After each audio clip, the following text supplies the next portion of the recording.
Okay, सो अब हम English की बात करते हैं। Let's talk about English aptitude, MD CAT, E CAT, English की बात करते हैं आज, ठीक है। तो एमडी कैट में और इसके अलावा जो है वो ई कैट में जो इंग्लिश आती है, ठीक है, उसका जैसे एक सिलेबस यहाँ पर मैं आपको बताने जा रहा हूँ, ठीक है। तो इंग्लिश के लिहाज से क्या सिलेबस हमारे पास निकलता है, क्या क्या क्वेश्चन आस्क किए जाते हैं, बस 5-10 मिनट बताऊँगा, ज़्यादा लंबी बात नहीं करेंगे। एक बात आपको ये याद रखनी है कि जो इंग्लिश इसके अंदर मौजूद होती है,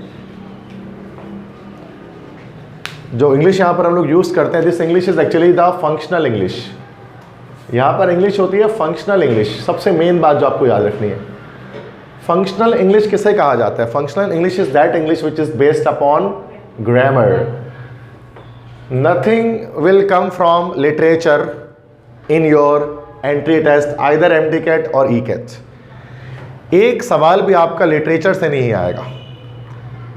फर्स्ट ईयर में जो बुक आपको रिकमेंड की गई है, सेकंड ईयर में जो बुक आपके पास है, कुछ भी नहीं पूछा जाएगा उसके अंदर से। मतलब उसमें से ग्रामेटिकली चीज़ें तो पूछी जा सकती हैं, लेकिन जो लिटरेचर बेस्ड चीज़ें होती थी, पोट्री है, नॉवल है, आपने पढ़ा है द प्रिजनर ऑफ जेंडा, इसी तरह से चैप्टर्स आपने पढ़े हैं 20 minutes with Mrs Oakentop, devoted friend, silver box, ठीक है, reflections on the rebeginning is the world as I see it, Pakistan at the modern world, poems आपने पढ़े हैं the 7 ages of man, lines from Ulysses, lines from Samson Agonistes, lines from Endymion, music points of verses die, solitary reaper, the lost star, कुछ भी नहीं पूछा जाएगा इनमें से, और ना ही नॉवल से पूछा जाएगा, जेंडा से। कोई भी क्वेश्चन इन चीज़ों से नहीं पूछा जाएगा। पहली बात तो ये याद रखनी है, जो अक्सर बच्चों के जहन में कन्फ्यूजन होती है। केमिस्ट्री, फिजिक्स और बायो तो आपकी बुक से आएगी, बट इंग्लिश आपके बुक से नहीं आने वाली, ठीक है, याद रखिएगा। इंग्लिश बिल्कुल टोटली डिफरेंट होती है एप्टीट्यूड की, जिसका कोई ताल्लुक नहीं होता आपके बुक से, सही है, एक चीज़ याद रखेंगे। तो सर आएगी क्या फिर? बुक से तो नहीं आ रही सर, फिर हम तो जैसे कि फर्स्ट ईयर सेकंड ईयर के जो हम लोग एमसीक्यूज बोर्ड एग्जाम में सॉल्व करते हैं, उनमें से तो अक्सर वो बुक के चैप्टर्स के ही होते हैं। जो आपने इसको कॉलेज में ना, कोचिंग में, कॉलेज में जो आप पेपर्स देते हैं, उसमें भी बुक से ही आती हैं सारी, कहानियों से चीज़ें निकालते हैं, डायलॉग्स, ये डायलॉग किसने बोला, इसका स्पीकर कौन है, इसका लिसनर कौन है ना भाई, इस चैप्टर में क्या हुआ, कैरेक्टर्स के नेम पूछते हैं, ये सब पूछते हैं। लेकिन इसमें ऐसा कुछ भी नहीं पूछा जाएगा, ठीक है। हाँ, अगर वो पूछा जाता है ना तो बहुत आसान हो जाती है इंग्लिश। अगर वो बुक चैप्टर से पूछ लेते, कहानी पढ़ ली हमने तो ऐसे ही बता देते, और फिर एक सिलेक्टेड हमारे पास चीज़ होती, पता होता भाई यहीं से सवाल आएगा। लेकिन उन्होंने ऐसा नहीं किया, तो अब क्या, एक बहुत डाइवर्सिफाइड कोर्स हमारे पास इंग्लिश का है, कहीं से भी क्वेश्चन आस्क किया जा सकता है ख़ास तौर पे। और चूँकि इंग्लिश आपको पता है ग्रामर बेस्ड है, तो ग्रामर तो कहीं से भी आस्क किए जा सकते हैं। There is no any perfect like questions के बस यही सवालात आ सकते हैं, कुछ भी आ सकता है। तो अब क्या क्या टॉपिक्स हो सकते हैं, मतलब जब ई कैट एमडी कैट की बात करते हैं तो इंग्लिश में क्या क्या चीज़ें आ सकती हैं। एक क्वेश्चन आपके पास आ सकता है लाइक वोकैबलरी से, वोकैबलरी से क्वेश्चन आ सकते हैं। वोकैबलरी किससे कहा जाता है बेटा? वोकैबलरी में हम लोग दो चीज़ें आ सकती हैं, या तो आपके पास सकता है सैनोनिम, या आ सकता है आपके पास that is antonym. Synonym, antonym आपने पढ़ा होगा। सैनोनिम्स मीन्स लाइक मुतरादिफ, सेम अल्फाज, सेम मीनिंग वाले अल्फाज। जैसे एक वर्ड लिख दिया जाएगा, अच्छा ये इतने मतलब इजी नहीं होंगे, लाइक एक वर्ड लिख दिया जाएगा आपके पास, जैसे कि एबहोर, एबहोर एक वर्ड लिख दिया गया है, और उसके साथ 4 वर्ड्स लिख दिए गए, ए बी सी डी, ठीक है। एक दिया गया लव लिख दिया गया, एक लिख दिया गया हेट, एक लिख दिया गया लाइक, और एक लिख दिया गया लाइक डिसलाइक।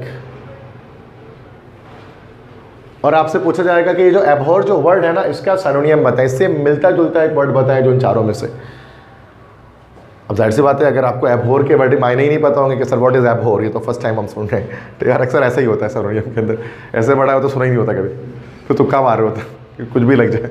कभी कभार होता है पढ़ा हुआ भी आया होता है, और समटाइम्स बिल्कुल नहीं हुआ आता है, खास तौर पर एंटी टेस्ट के अंदर इंग्लिश सिनोनिम बिल्कुल चेंज आ सकते हैं। अगर आपने नहीं प्रैक्टिस की हुई, नहीं याद किया हुआ है 500 तक वर्ड्स अगर आपने नहीं याद किए हुए, तो बहुत मुश्किल है कि आप खुद से कर पाए। ये डेली यूज़ के वर्ड्स नहीं है। अब एबहोर है तो मुझे पता है, जैसे कि तो मैं लगा देता हूँ हेट, तो एबहोर जो है ना वो एक्सट्रीम हेट्रेड को कहते हैं, बहुत ज़्यादा नफरत, दैट इज़ एबहोर। इसी तरह से एंटोनिम भी आ सकता है। एंटोनिम से मुराद लाइक के जब जिद, मुतज़ाद, अपोजिट्स।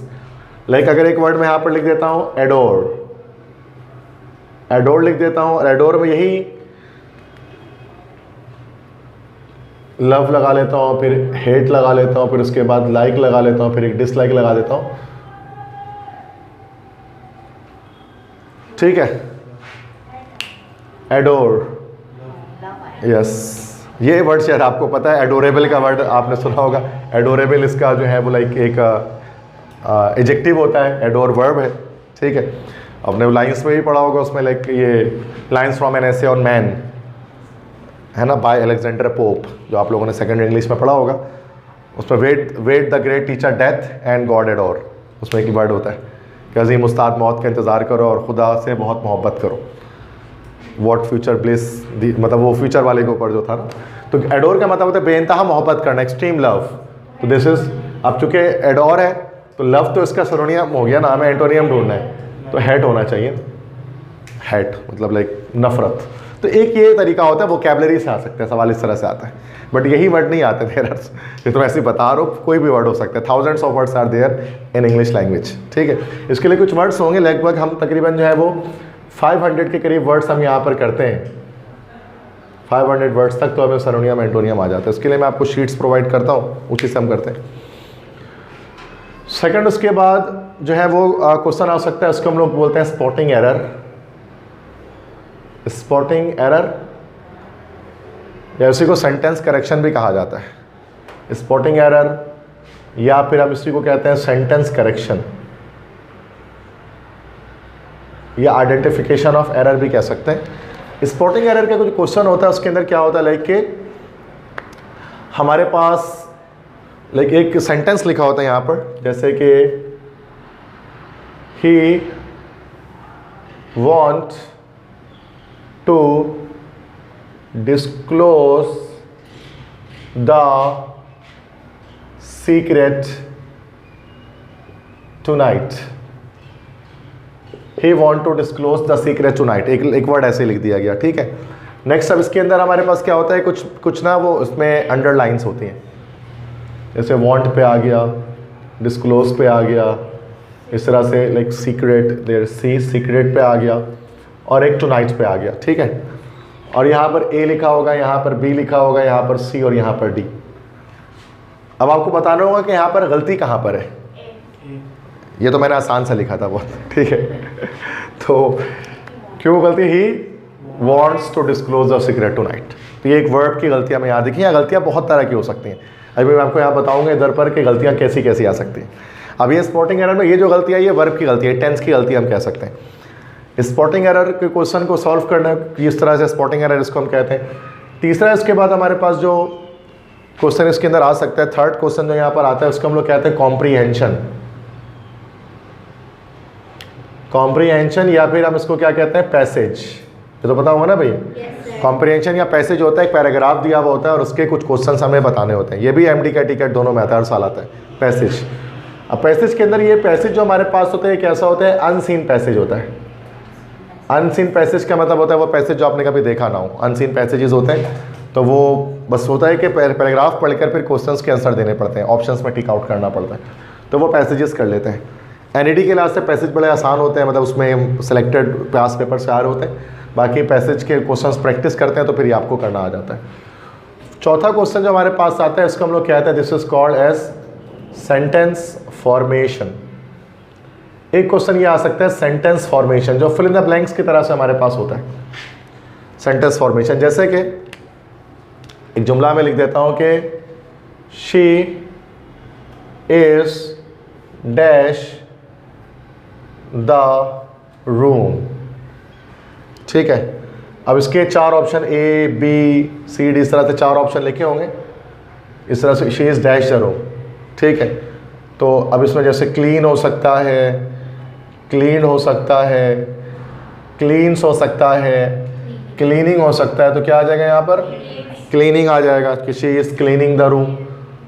तो ये हमारे पास कहलाता है सेंटेंस फॉर्मेशन, कि ब्लैंक्स होता है तो नीचे ऑप्शंस की मदद से सेंटेंस को फॉर्म करना पड़ता है। ये भी आसान होता था, अब ये तो मैंने आसान लिखा है, इतना आसान ये भी नहीं होता, ठीक है। मैं जैसे आपको बताना चाह रहा हूँ कितने तरह के क्वेश्चन होते हैं। अक्सर बच्चे परेशान होते हैं, आता क्या है सर इंग्लिश के अंदर, तो ये चीज़ें आ रही होती है। आप देखोगे पास पेपर तो ये दिख रहा होगा आपको, इसी टाइप की चीज़ें, कोई एजेंडा और कोई ओकेंटअप वगैरह ये सब नहीं मिल रहा होगा आपको उसके अंदर। पांचवी और आखिरी चीज़ जो यहाँ पर आस्क की जा सकती है, जो आती है, उसको हम लोग कहते हैं this is called sentence completion. Sentence completion किसे कहा जाता है कि अगर एक सेंटेंस जो एक पार्ट का है वो दूसरे पार्ट के साथ, मतलब दूसरा पार्ट उसका मिसिंग होता है। जैसे कि इफ यू वर्क हार्ड, लिखा होगा, उसके बाद देखो ये पूरा ब्लैंक चल रहा है। अब इसके बाद फिर 4 option A B C D के लिए होगा ये। If you work hard you would succeed, you will succeed, you would have succeeded, you will have succeeded।